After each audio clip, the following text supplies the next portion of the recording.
Ļoti svarīga ir atklātība. Ir atklātība, vispār dzīvē atklātība ir tā, ar kuru mēs vairāk vinējam dzīvē. Jo ir tas, ko es arī vecākiem saku, bieži vien arī adoptētājiem, tad, kad viņi man pat šo jautājumu jautā, bet es viņiem saku arī tā, ka viņi man nevaicā. Es viņam pavaicāju, kā jūs izturoties pēc šo adopcijas noslēpuma. Liels prieks ir, ka daudz saka, ka noslēpumus turēt viņa prāti ir galīgi neiedzīgi. Un es tam piekrītu. Kāpēc? Tāpēc, kad, ja godīgi, bērns jau jūt. Un jūtu pasauli veidojās mums ļoti agri, līdz ar cilvēku iemiesošanos. Un, ja mammas miesās sajūt pasauli, bērnam attīstās. Un īstenībā bērns pat jūt. Viņš jūt, kad tomēr viņš ir citādāks. Un tas ir pirmais, kāpēc es arī aicinātu varbūt to neturēt noslēpumā. Otrs moments, vienmēr dzīvē ir kāds labais onkulis, labā tante, labie kaimiņi. Ir diezgan nepatīkamas situācijas citreiz, tā kā bērns ir sasniedzis pusauģa vecumu, viņam ir pilnīgi normāls pusauģa reakcijas, varbūt nekas izteiktāks kā pārējiem bērniem, bet ir dusmas. Jā, vecākiem var veidoties dusmas uz kaut kādu bērna reakciju vai ko. Un ir tā, ka tas tiek pateikts. Jā. Un tad ir vai nu pats vecāks to pasaka kaut kādā dusmu uzplūdā, vai kā es saku, ir cilvēki, kas to zina riņķī. Pasaule ir maza, Latvija ir maza, Rīga ir ļoti maza. Tā tas ir, kad ja tas tiek pateikts vēlāk un pilnīgi nepiemērotos apstākļos, ja, bieži vien tā ir tāda ļoti nopietna emocionāla trauma bērnam, un tad ir vajadzīgs diezgan ilgs laiks, lai ar to tiktu galā. Jo tur vairāk ir atklātības, jo tas ir labāk, tāpēc, ka mums ikvienam ir šausmīgi svarīga mūsu identitāte. Un tiešām sākot ar to, kā es piedzimu, kā mēs biju vēderā, vispār kā es esmu radies. Man liekas, ja bērnam ir kaut kāda meliša par šo te posmu, tas jau ir jūtams, tas jau tā paliek. Ir tāda visu laiku tāda sevis daļa, kas tev ir kaut kādā miglā, vai ko tu īsti nezini, vai tu nojauti, ka varbūt tur kaut kas īsti nav. Ja jau paņem pavisam dzīvēm, tad droši vien, ka tas ir savādāk. Bet tad, ja cilvēks ir ar kaut kādām jau atmiņām, viņam tur mēģināt viņas izdzēst, tas ir pilnīgi nereāli. Viņam ir skaidrs, ka pienāk brīdis, kad viņš zinās visu savu vēsturi. Cilvēkam ir jāsaprot, kas viņš ir, no kurienes viņš ir nācis, kāpēc viņš ir šeit, kāds ir bijis viņa ceļš, jo pretējā gadījumā viņam var būt kaut kādas identitātes problēmas, un tas galīgi mums nav vajadzīgi. Es domāju, ka varbūt arī ir mazliet savādāk tiem cilvēkiem, kuriem nav savu bērnu. Un man liekas, ka mums bišķiņi atšķirās motivācijas, jo mēs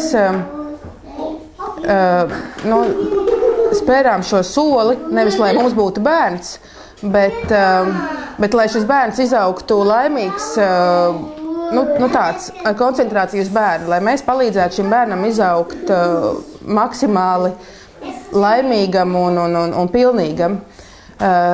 Es pieļauju, ka savādāk varētu būt ģimenēm, kuras ņem bērnu ar motivāciju, lai mums būtu bērns, lai mēs izbaudītu šo vecāku lomu, un tad iespējams, ka viņiem var būt kaut kāda greizsirdība vai kaut kas uz tiem bioloģiskiem vecākiem. Tad, ja bērns ir pieņemts ģimenē, es neredzu tur nekādu grūtību bērnam, tad, kad ir kāpēcīšu vecums, un ka viņam ir daudz jautājumu, viņam tie jautājumi radīsies, jo viņam nebūs mazās bildītes, tā ka viņš bija maziņš zīdainītis, un citiem bērniem varbūt viņas ir, un viņam viņas nebūs, un viņš ģimenē būs nonācis, visdrīzāk jau tomēr no pusgada vecuma vai vēlāk. Tad izstāstīt to, ka tev bija tik un tik gadu, kad tu ienāci mūsu ģimenē, un mēs par to ļoti priecājamies. Mēs tevi mīlam, un tu esi mūsu bērns, mēs esam tavi vecāki. Un ja bērns kaut ko vairāk vaicā, tad bērnam var izstāstīt. Citreiz dzīvē ir tā, kad bērns piedzimst ģimenē vecākiem, kas viņu nespēja izaudzināt, jā, jo dzīve ir dažāda, un arī situācijas ir dažādas. Un ir tā, kad par bērnu tad rūpējās un audzina cita ģimene, kas bērniņu pieņem pa savējo. Bērniem saprotamā valodā Ļoti vienkārši to var izstāstīt. Un, ja vecāks pats jūtās komfortā ar šo tēmu, viņš neuztraucās. Viņam neliekās, ka tas ir kaut kas ļoti kutelīgs, ja viņš to bērnam stāstīs. Tad viņš to ļoti vienkārši var pastāstīt, un īstenībā to pasakot vienreiz tā pat nav vairs tēma. Bērns to pieņem, un vecāki to pieņem, dzīve turpinās, un bērns to arī novērtē. Viņš novērtē. Un tad tās attiecības, viņas gan godīgākas, gan sirsnīgākas vēl var veidoties. Tas ir pamats, es domāju. Un nav ko slēpt, kad bērns ir ienācis no kaut kāda zināma vecuma ģimenē, jo tā ir taisnība. Tā ir taisnība. Es domāju, ka biežāk tā ir problēma nevis bērniem, bet vecākiem pašiem. Atzīt to, ka tas ir bērns, varbūt tās, ko viņi gribētu par savu, bet kas bioloģiski nav pašiem savs. Viņi paši nejūtās komfortā ar šo tēmu, un tāpēc izvēlās apiet šo stāstu. Vai arī varbūt tās citreiz tā pieredze, kad ir varbūt tās zināmas grūtības un bailes, kad pasakot bērnam to, varbūt gadīsies tā, ka viņi netiks novērtēti kā vecāki, un bērns vai viņiem pārmetīs, vai būs zināmā vecumā, ka tuliņ skries meklēt savus īstos vecākus. Ja? Dažādas fantāzijas par to, kāpēc vecāki izvēlās to nedarīt. Tieši pie mums viņš tā, kad viņš kaut ko sadusmojās, tad viņš, bet kāpēc jūs tik ilgi nebraucāt man pakaļ? Kur jūs kavējāties? Un tā kā viņam tikai 4 gadi, tad tā grūti ir izstāstīt visu to, viņam saprotamā veidā izstāstīt visu viņa stāstu pilnībā. Jo viņam eksistē šobrīd daudz ģimene, un mēs par savu īsto mammu vēl nav tas vecums, kad mēs tā visu tā pilnīgi varam pārunāt. Un tad, viņš uztver, ka mēs esam viņa īstie vecāki, viņš ir dzīvojis kādu laiku auģu ģimenē, mēs esam viņa īstie vecāki, un mēs ilgi neesam viņam braukuši pakaļ. Tādas dusmas. Un tagad arī tas mazinās, bet īstenībā tā ir viena no tām lietām, ar kurām mums ļoti bija jāstrādā un joprojām. Tā viņam mazināt to tā kā aizvainojumu par to, ka jūs ilgi man nebraucāt pakaļ, un viņam arī ir diezgan spēcīgi tāda greizsirdība uz to posmu mūsu ģimenē, kad viņa vēl nebija. Piemēram, kad skatās ģimenes albumu, kur te ir Jāņi, piemēram, visi forši ir, es tur nebiju, tāpēc, ka jūs mani ilgi nebraucāt pakaļ. Vai, piemēram, vēl viens, protams, ir tāds sāpīgais jautājums par to, ka viņš redz, kur meitenes ir mazas zīdainīši, vai arī ir arī bildes, kur es, piemēram, esmu ar lielu vēderu ar meitenēm, un tad viņam arī, tur meitenes, ja, un tad viņš tā kā droši vien, ka viņam ir tā diezgan mītiskā uztvere par to, kā viņš ir radies. Viņš saprot to, ka meitenes ir, bet viņš nav man vēdera audzis. Un tad viņš tā, viņš bija tāds mazs kukainītis pie mammas Ņīnas. Un tad viņš bija maziņš, un tad viņš tā izauga. Šie ir jautājumi par to izcelšanos, kas, protams, mums jau šobrīd parādās, un kas, protams, ka būs arī nākotnē. Ir vecāki, kas adoptējuši bērniņu. Man tiešām ir praksē bijuši gadījumi, kad aiziet vai no semināra, vai dzird tiešām brīnišķīgu kādu interviju, izlasīt žurnālā, un tagad saprot, ka nav pateikuši, un uzreiz ir uzdevums tagad mesties teikt. To gan es tagad negribu apgalvot, ja tas nav pateikts kaut kā atbilstoši tai gatavībai, tad uzreiz ir jāmetās bērnam to teikt. Drīzāk ir jāsaprot, kā tad es uz to varētu iet, ja ir tā kā iespēja par to runāt, atrast laiku un vietu, un tas nozīmē, kad būt ar bērnu kontaktā, un, ja, piemēram, vecāks nedramatizē šo tēmu, ka es esmu tevi adoptējis pirms tik un tik daudz gadiem, un spēt arī vienlaicīgi ar to pateikt, kad tu esi mūsu ģimenē un tu esi man kā savs. Un es tevi mīlu, un tas nekādā veidā neietekmē mūsu attiecības. Ja? Tas nenozīmē, ka nebūs reakcija uz to. Reakcija būs jebkurā gadījumā. Bet tas ir tas, kam ir jāiet pilnā komplektā. Un drīzāk ir jārada sākumā tā pārliecība par to, ka es tevi mīlu un ka tu esi drošs un es vienmēr būšu tevi atbalstīt. Tu vari droši justies mūsu ģimenē un vienmēr mēs tevi atbalstīsim un es būšu tevi droši atbalsts. Jā. Var arī teikt, bija tā, ka vecāki tā darīja pāri Citreiz vecāki paši neprot audzināt bērnus, īpaši tad, ja viņiem ir tāda pieredze, ka viņi varbūt nav labi audzināti, nav kur pasmelties to pozitīvo informāciju, kā darīt.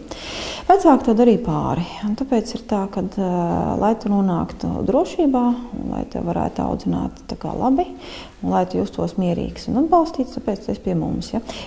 Nevienmēr ir jāstāsta, kas nu tur viss bija. Ja? To var arī savādāk izstāstīt. Kā es saku, to darīja pāri.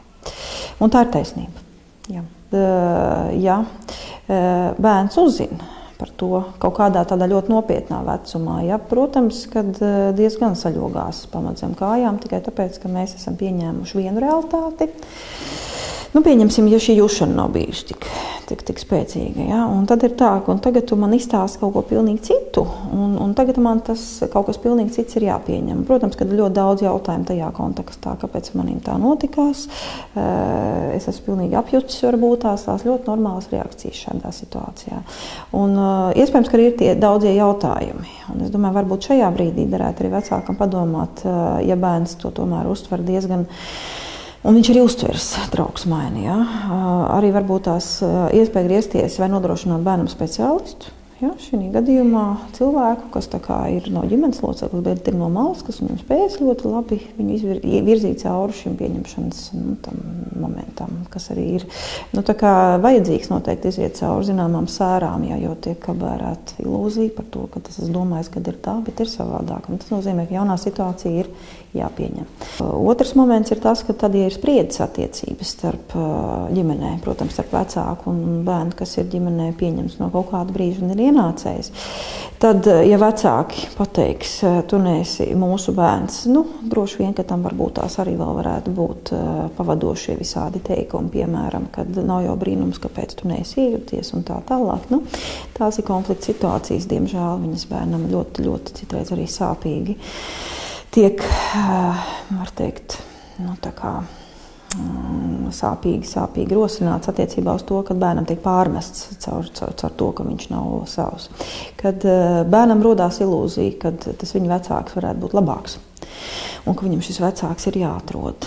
Jo viņš varētu viņu tomēr tā kā pieņemt pa īstam, un varbūt tas, ko viņam stāsta, tā nav taisnība. Un gribās to vecāku visām varītēm redzēt. Un izteiktāk tas ir tad, ja, piemēram, šī otrā vide, ja, šie vecāki, kas ir adoptētāji, viņiem nav šī emocionāli ciešā saikne ar bērnu, un bērnam ir šīs ilgas pēc tā, lai tas būtu. Un, protams, kad šīs ilgas lielākoties ir saistīts ar saviem īstajiem vecākiem, un tad arī meklē šos vecākus rokā. Tas tāpatās kā bērni, kas ir valsts audzināšanas iestādēs, ja, tā kā izauguši viņi, lielākoties viņi uzmeklē šos vecākus. Ja, tad arī, ja. Protams, klāt pie šī adopcijas noslēpuma vai kaut kādā laikā var pateikt, kad ir zināms, ka viņam ir brāļi vai māsas. To var pateikt, ja. Bet ko viņš dara ar to, kad viņam ir brāļi un māsas, un kuri varbūt tās aug citās ģimenēs. Es gribu teikt, ka tā pilnīgi viņa paša darīšana, ja, bet nekādā veidā nevajadzētu tagad pa visām varītēm censties viņam izpalīdzēt šo ģimeni atrast, ja? Šo bāzes ģimeni tādā veidā, kas izkaisīt. Ja? Tas drīzāk liecina par to, ka ir kaut kas emocionāli stipri uzrunāts pašam vecākam, ja? Par to, ka viņi ir kaut kā tad ļoti aizkustinājis. Ja šis bērns stāsts, viņš grib izpalīdzēt, ja? Bet es domāju, mēs nedrīkstam uzņemties tādā veidā atbildību pa otru. Viņš ir mūsu ģimenē, mēs viņu audzinām, un ir tā, ka viņam varbūt šeit ir māsas brāļi, ja, tie, kas ir pārējie ģimenes locekļi, un tādā veidā mēs arī šeit veidojam ģimeni neko nepārspīlējot. Ja viņš izaugot gribēs satikt savus vecākus, un tas ir iespējams, tāpēc, ka mēs jau zinām viņu vārdus, uzvārdus. Viņu vecākam sūta man dāvanas uz Ziemassvētkiem, vārdienā un tā tālāk. Asts ar končām. Jā. Un ja viņam tas būs svarīgi, tad lai tas tā ir. Ja viņam tas būs svarīgi, tad tas būs svarīgi. Valstī ir programma, kas finansē psihologa atbalstu, proti ir iespēja adoptētājiem saņemt konsultācijas pie psihologa bez maksas. Ja ir svarīgi sīkāka informācija, aicinu skatīties Valsts bērnu tiesību aizsardzības inspekcijas mājaslapā, kur ir sadaļa atbalsts adoptētājiem, arī šis psiholoģiskais atbalsts. Mēs, protams, būtu laimīgi, ja mēs varētu katrā lielākajā pilsētā psihologu nodrošināt. Diemžēl tik lielas iespējas mums nav, bet Rīga, Valmiera, Tukums, Liepāja, Reizekne ir tās vietas, kur psihologa konsultācijas ir saņemamas. Ir arī pašvaldības, kuras nodrošina psihologu palīdzību, bezmaksas, ir bāriņtiesas, kurās strādā psihologi. Katrā ziņā, ja jums ir sarežģījumi, problēmas, jautājumi, divas lietas. Nebaidieties jautāt padomu, neaizmirstat, ka bāriņtiesa ir jūsu draugs šajā procesā, padomdevējs, nav soģis, palīgs tātad, un jautājiet pēc palīdzības